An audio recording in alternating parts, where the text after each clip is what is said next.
Hey C3 family, we told you earlier in the week we'd have a special announcement as it related to the month of June and what our worship experiences would look like in the month of June. And I've got my dear friend John Clark joining me, keeping our 6-foot social distancing to make sure that we are abiding by all the guidelines given to us.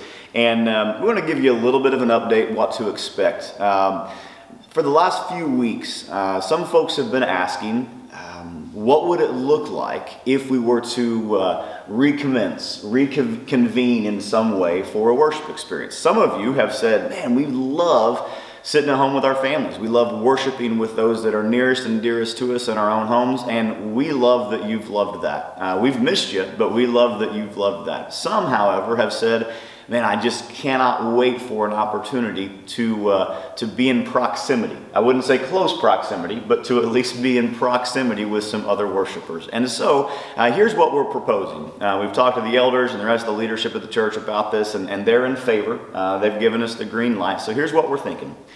On June the 14th, we will have an opportunity for the 10:30 service only to meet with social distancing guidelines in place, doing our best to strictly adhere to those guidelines that have been given to us by the government to keep everyone safe and spaced out. And we will have a modified worship experience, I think is the best way to say that. Will it be like what you're used to? No. Will we be able to hug each other and high five and sit in life group rooms together and things like that? No. But will we have an opportunity for those of you who are desperate for it to gather together and worship in the same space? Yes, we're going to try and provide that. That's June 14th for the 10:30 service only. Now, if you don't typically go to the 10:30 service, you may be wondering, well, why in the world only the 10:30 service? And I'm going to turn that over to John to give some words on that. So we're going to continue to live stream the first service just like we have been.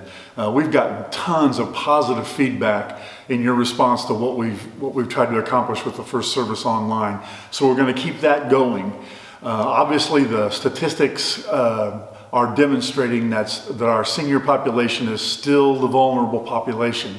And so we've been flying under the banner of Love Always Protects, and we're going to continue to protect that group by keeping the first service online only for the time being, and begin with this startup of the second service first and carry it for a season until we see some more reason why we could open up the first service again too and still be protecting our folks. So that's the way that's going to continue.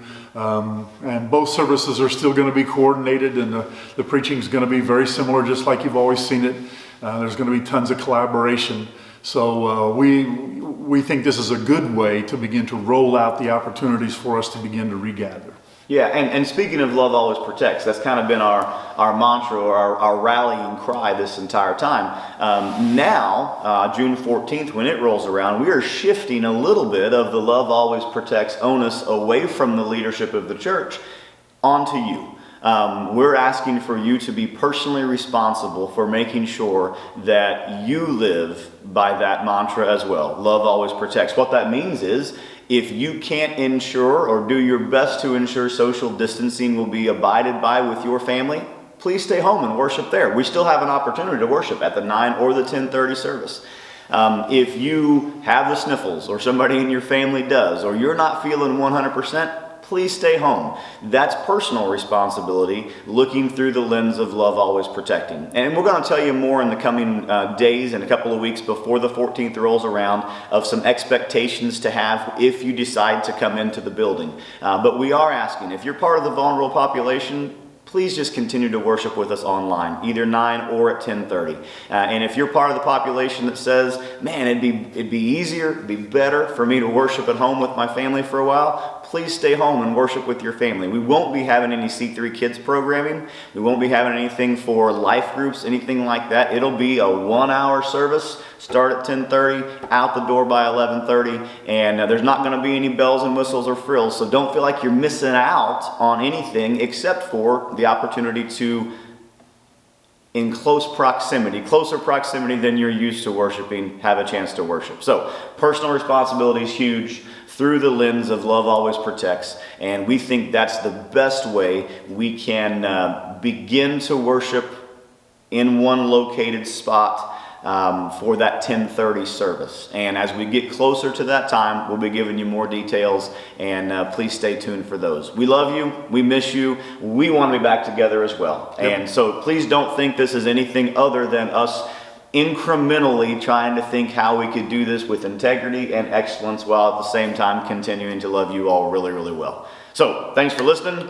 And if you want to pray about it and think about it and consider what the 14th would look like, our total number that we can have in the building, just so you know, on the 14th, 224. If we get to that point, we're going to have to either overflow into the gym, or we may even have to say, I'm sorry, we can't have anybody else in the building to keep social distancing going. So that's coming down the pike. Look for it on June 14th. Look for details and announcements prior to that to continue to clarify and solidify some things. Thanks for listening. Thank you.